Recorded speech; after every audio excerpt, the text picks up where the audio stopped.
Mon enfant est-il assez grand pour faire ce dont il a envie? Est-ce que je devrais le limiter dans ses envies? À quel moment est-ce que moi, parent, je pose des limites pour sa sécurité dans ses expériences de vie? Bonjour à vous, je suis Aurélie Jouan, je suis coach pour les parents qui veulent mettre plus de conscience dans leur parentalité. Et aujourd'hui, j'avais envie de vous partager une petite expérience de ma vie de maman avec ma petite dernière. Maman, je veux traverser le lac à la nage. Voilà ce que m'a dit hier ma fille de 8 ans. Sachant qu'elle ne nage pas depuis très longtemps, qu'elle commence tout juste à maîtriser la nage. Et que l'autre adulte qui était là avec moi ce jour-là a ouvert de grands yeux en disant c'est pas une bonne idée. Alors, en fait, pour vous partager tout ce que je pense de l'éducation, et une des bases des choix éducatifs que j'ai fait et que je transmets par le biais de mes coachings parentaux, c'est en fait, fais confiance à ton enfant. Je n'ai du coup jamais forcé mes enfants à faire des choses qu'ils ne se sentaient pas prêts de faire. Mais dans l'autre sens, je n'ai jamais empêché mes enfants, non plus, de faire des choses pour lesquelles ils se sentaient prêts de faire. Donc, on a bien discuté sur la berge, on a organisé la stratégie ensemble. Qu'est-ce qui se passait si elle paniquait? Qu'est-ce que j'étais censée faire? Comment on allait s'organiser? Est-ce qu'on commençait par une période d'essai ou pas? Et en fait, elle a décidé que si elle paniquait, elle pouvait s'accrocher à moi, mais pas longtemps parce que c'est fatigant. C'est ce que je lui disais. Et qu'elle voulait tester directement. En fait, elle n'avait pas envie de faire de période d'essai. Elle n'avait pas envie d'essayer un petit peu et de revenir ensuite. Elle voulait traverser directement. Eh bien, imaginez, elle l'a fait. Donc le lac, ça faisait à peu près 300 mètres de long. Il fallait revenir parce qu'on était pieds nus et sinon on allait se mettre des épines dans les pieds si on passait par le bord.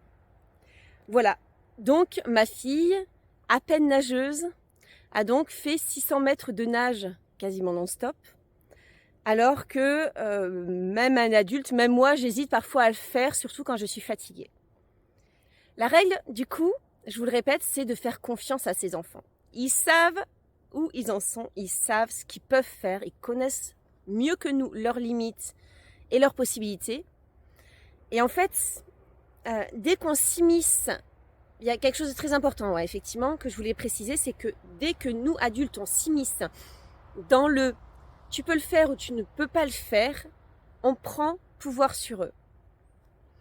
Donc, si votre enfant décide qu'il peut cuisiner, qu'il peut faire la vaisselle, qu'il peut aller en vélo tout seul chez son voisin ou des choses comme ça, ne le freinez pas. Il sait très bien ce qui est possible et si jamais il se rend compte que c'était un peu osé et que finalement il n'y est pas arrivé, c'est pas grave. Pas de remarques, pas de je te l'avais dit, pas de tu vois bien, tu es trop petit pour faire ça. Juste, c'est pas grave. Il a essayé, il a voulu tester ses limites, il ou elle, et il ou elle n'y est pas arrivé. Et ce n'est pas un problème. La fois d'après, il aura eu un peu plus d'expérience, il sera capable de pouvoir se positionner plus facilement sur ses limites, ses possibilités et ses impossibilités.